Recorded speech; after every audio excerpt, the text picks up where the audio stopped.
All right, for our next wine, we are moving over to Burgundy. Eduardo, this is our Bouchard Aine Beaune Premier Cru, Clos du Roi.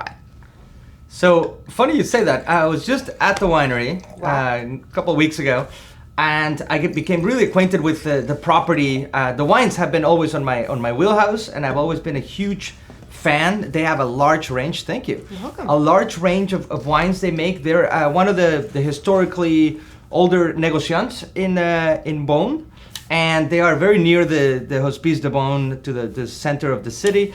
Clos du Roi, meaning the Vineyard of the King, The which Vineyard is of the King, which yes. is in Beaune. Yes, indeed. So this is a wine they produce right in their backyard, so to speak. But they do make wine all up and down Burgundy. Oh, they do. Right. Yeah, they have, as I mentioned, all ranges. They get some allocations of smaller, pretty pristine and small cloves, if you will, and crus and whatnot.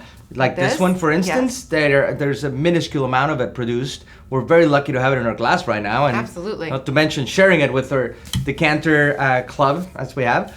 And this is a beautiful wine. I feel like, correct me if I'm wrong, but there's a lot of intensity and depth and concentration that is outstanding. And it's really speaks to complexity of the region. And it's really, yes, I think I'm getting a lot of depth. This was a warm vintage, 2020. It's definitely known for the heat. There's ripeness. There's a lot of richness in the glass. You can see it in the color. You can smell it. But it's got all the telltales of a beautiful Burgundian wine, and that earthiness and that mushroom. Yes. But it's really it almost a little decadent, which I love. Absolutely. It's certainly worthy of the king in that sense, where it has, vanilla, a little bit of a realm of red fruit, from a little dried to juicy, and beautiful components there. Even, I dare to say, a little touch of cedar, if you will, kind of like adding to the whole ensemble and the expressiveness of this wine.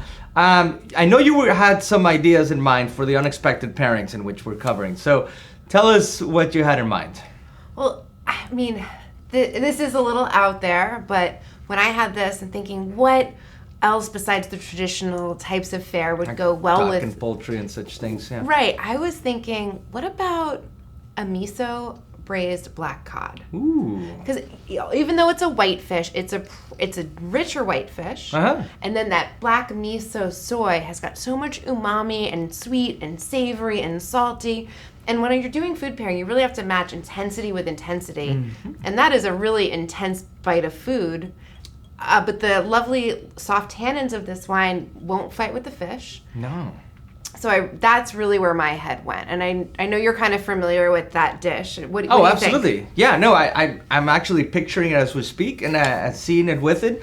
But definitely the intensity, the layers of smoky to sweet, and the whole range, it really reminiscent of the wine. And I think it's certainly, aside from a fantastic wine for a conversation with the king, if you will, it would be a fantastic wine to definitely match with something like that. Super fun, elegant, very rarity, as we were saying. It's produced in such small amounts, and really happy to be able to secure an allocation and share with the story of one of the ancient negociants in Beaune with you guys. So, chin chin. Great. Cheers.